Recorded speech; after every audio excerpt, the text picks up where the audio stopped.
Genesis chapter 32, and this is Jacob sending a message to Esau. So we finished out chapter 31 with Jacob and Laban kind of coming together with a peace covenant together as God is their witness. And Jacob's now continuing on his journey that God instructed him to do back to his hometown, homeland. So Genesis chapter 32, verse 1. And Jacob went on his way, and the angels of God met him. So the same messengers of God we've seen interacting with Jacob before, where he set the pillar, that monument of God, same angels. Verse 2. And when Jacob saw them, he said, "This is God's host." And he called the name of the place Mahanaim. And Mahanaim in Hebrew meaning two camps or two hosts, once again representing those angels of God, the extensions of God. And he's naming that place after them. They were there. God was with him. Verse 3. And Jacob sent messengers before him to Esau his brother unto the land of Seir, the country of Edom. So Esau's land, the country of Edom, where we get his descendants, the Edomites, Jacob sent his messengers there. And that phrase, when you translate it back to the Hebrew, was a past tense phrase. So most likely he's traveling and was able to see Esau and his people, his camps. So out of fear, we know why he left. One of the reasons he left his homeland was because Esau had strife against him for inheriting his birthright. So Jacob sent his messengers to speak with Esau and let him know that Jacob and his people were here. Verse 4. And he commanded them, saying, Thus shall ye speak unto my lord Esau. So Jacob's telling his messengers what to say. Thy servant Jacob saith thus, I have sojourned with Laban, and stayed there until now. So, sending those messengers back to Esau, he's telling them, look, let Esau know that I was with Laban, our uncle, and I've been with him the past 20 plus years. Verse 5, he's just trying to bring Esau back up to speed of where he was at. Verse 5, And I have oxen and asses, flocks and men servants and women servants, and I have sent to tell my Lord that I may find grace in thy sight. So he's telling his messengers to inform Esau of all these assets he has, kind of intentions to kind of show Esau like, hey, I'm pretty wealthy now. I can share some of those with you, basically, kind of inferencing that Esau's loss of wealth from Jacob inheriting his birthright, there's probably still some strife, even though it was 20 plus years ago when that took place. Verse 6. And the messengers returned to Jacob, saying, We came to thy brother Esau, and also he cometh to meet thee, and 400 men with him. So Jacob's messengers informed Esau has 400 of his men coming to speak face to face with Jacob. And Esau having 400 men, that's not just a camp or a convoy. 400 men's a lot of men. And when we don't have to go there, but we'll see in 1 Samuel that in David's story, the armies were referenced in increments of 400 men. And then later on in Judges chapter 20, there's a intertribal warfare taking place around 400,000 men. So all along throughout the Old Testament, we're going to see militias and militaries and things being referenced as 400 and increments of 400. So Jacob kind of knows that during this time, 400 was kind of like a rule of thumb for military. So we're going to see here in verse 7 that he's picking up on that, Jacob is.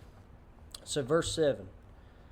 Then Jacob was greatly afraid and distressed, and he divided the people that was with him, and the flocks and herds and the camels into two bands. So Jacob, understanding in this time period 400 was like a rule of thumb for militia, that he's starting to have fear over him and his people that Esau's coming toward him with so many men. So he divides his camp into two separate groups. Verse 8. And said, If Esau come to the one company and smite it, then the other company which is left shall escape. So Jacob showing his leadership skills here. He inherited from Abraham down to Isaac. We know both of them were great leaders. That he's trying to use his strategy and common sense to kind of help his people better escape Esau's army. Verse 9. And Jacob said, O God of my father Abraham, and God of my father Isaac, the Lord which sayest unto me, Return unto thy country and to thy kindred, and I will deal well with thee. I am not worthy of the least of all the mercies and of all the truth which thou hast shewed unto thy servant, for with my staff I passed over this Jordan, and now I am become 2 bands. Verse 11. Deliver me, I pray thee, from the hand of my brother, from the hand of Esau, for I fear him, lest he will come and smite me and the mother with the children. So Jacob, using his common sense, he's trying to use his strategy to help better his people, but he knows that this is out of his control. So what's the first thing he does? He prays to God. God of Abraham, God of Isaac, the God that he has a covenant with, the Most High God. He's praying. Notice he's praying for not Esau to fall, Esau to fail, but for him and his people to be delivered away from Esau. So he's leaving it pretty open to, God, I don't want my plan to take place. I want your plan to take place. Deliver me from my brother. We don't want any strife. So Jacob's just giving us a good example there to how to pray during situations like that. Don't pray for your or my will to be done. Pray for God's will to be done.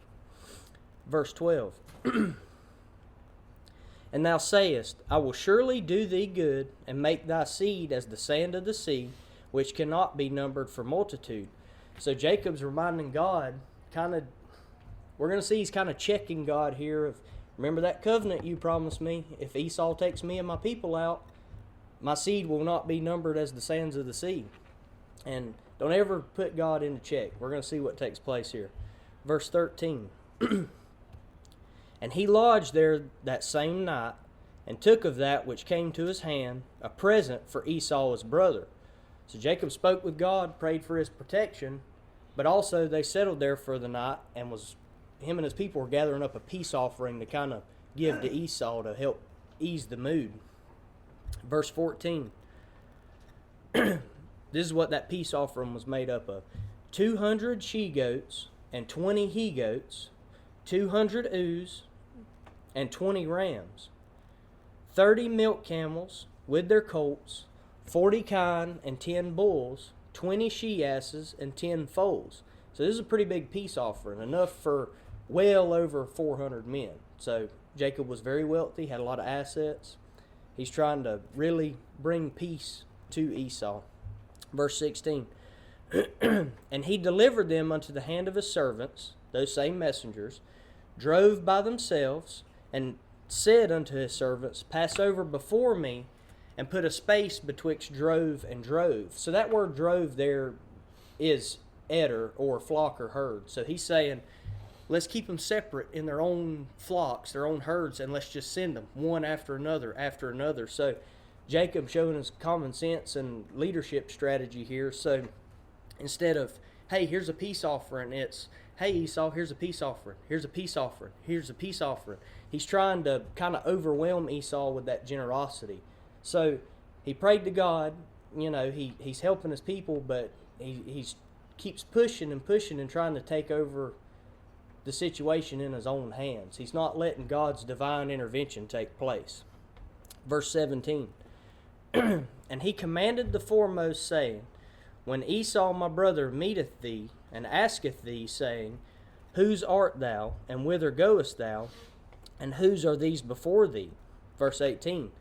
Then thou shalt say, thy servant Jacob's, it is a present sent unto my lord Esau, and behold, also he is behind us. Verse 19.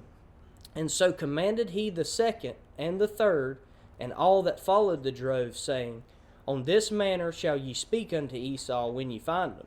So Jacob telling these messengers, make sure Esau knows this is from us. This is from me, Jacob, and us, my people. Make sure he knows this is a peace offering. Verse 20. And say ye moreover, Behold, thy servant Jacob is behind us, for he said, I will appease him with the present that goeth before me, and afterward I will see his face. Peradventure he will accept me. So I will appease him. That phrase there, when you translate it back to the Hebrew translates to kafar, which is used to describe kind of an atonement or a covering of a sin. So when I read this, it's kind of once again showing that Jacob's trying to take this situation in his own hands. Let me use my offering as a covering of what happened. He's not really letting God's divine intervention take place. He's not letting God work in his life. Remember, he's on the path that God set forward for him. So he's kind of, we'll see what takes place. Verse 21. So went the present over before him, and himself lodged that night in the company. Verse 22. And he rose up that night, and took his 2 wives, his 2 women servants, and his 11 sons, passed over the ford Jabbok. So the ford means passage or crossing place, and Jabbok or Jabbok meaning pouring forth, but it means pouring forth, but it was also a river east of the Jordan River. So, because when I read that, I was like, what is ford Jabbok? They're just passing over or crossing over that river. And so Jacob's taking his immediate family and crossing them over the river. What are they doing? They're getting off of that path that God sent forth for them to go. Go back to your homeland. Well, now they're getting deterred from fear of sin, fear of flesh. So when you read that, you can read it as passing over the crossing place of the pouring forth river. So it's obviously a big river, so they're getting way off course, trying to take this situation in their own hands. Verse 23. And he took them and sent them over the brook, and sent over that he had. So Jacob sent his immediate family and their belongings over the river, but he didn't go. He stayed there. Verse 24. And Jacob was left alone, and there wrestled a man with him until the breaking of the day. So who was this man? He stayed there alone, sent his family off, but now he's wrestling with a man that appeared. Let's see what takes place. Verse 25. And when he saw that he prevailed not against him, he touched the hollow of his thigh, and the hollow of Jacob's thigh was out of joint, as he wrestled with him. Verse 26. And he said, Let me go, for the day breaketh. And he said, this is Jacob, I will not let thee go, except thou bless me. So this man's telling Jacob, look, we've wrestled all night. It's daybreak. Let me go. Jacob's saying, not until you bless me. Who gives blessings? God, right? Let's take it further. Verse 27. And he said unto him, What is thy name? And he said, Jacob. Verse 28. And he said, Thy name shall be called no more Jacob, but Israel. For as a prince hast thou power with God and with men, and hast prevailed. So Jacob, meaning supplanter or heel grabber, his name is now getting changed to Israel, meaning he who strives with God. Well, we've seen it with Abraham. We've seen it with Sarah. We're going to see it over and over again. Who changes these people's names after they have these changes of life, these tests of life? God. He changed Abram to Abraham, Sarai to Sarah. So that's what we're seeing here. This man is blessing Jacob. God gives blessings. This was an angel of God or an extension of God. And we're going to look at different references here in just a second. But Jacob's name getting changed to Israel, he sent his 11 sons over the ford Jabbok, right? Or over the Jabbok River. We're going to see that the 12 tribes of Israel, that's who they were. 12 tribes of Jacob. Jacob was changed to Israel. So his descendants is where we get those 12 tribes of Israel. Verse 29. And Jacob asked him and said, Tell me, I pray thee, thy name. And he said, Wherefore is it thou dost ask after my name? And he blessed him there. The man's telling Jacob, my name's not important. You got your blessing. It was an extension of God. Verse 30. And Jacob called the name of the place Peniel, for I have seen God face to face, and my life is preserved. So Peniel is what he named the area they battled, literally meaning face of God, showing that Jacob wrestled with this extension of God, this angel of God, however you want to put it. And you don't have to go there. I'll pull it up on the screen here, but we're going to read in Hosea chapter 12, verses 3 and 4. This is Hosea speaking on behalf of God to the later Israelites and giving them kind of a calling to repentance and giving them an example from Jacob, which they were descended from. So this is Hosea speaking. Hosea chapter 12, verse 3, he took his brother by the heel in the womb, and by his strength he had power with God. So who's Hosea telling them about? Jacob, supplanter, heel grabber. We know him in Esau, their story. Verse 4 in Hosea, he had power over the angel and prevailed. Well, we just read here it was a man. No, it was an angel. It was God face to face. It was God, an extension of God in the flesh. He wept and made supplication unto him. He found him in Bethel. Where is Bethel? That's the place where Jacob built the monument because God was with him. And there he spake with us. So once again, just showing that this man that Jacob was wrestling with was an extension of God.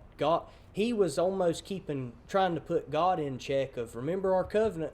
Well, God put him in check. Listen, follow me. I'm about to put you to a test. And they wrestled all night long. So back to Genesis 32, verse 31.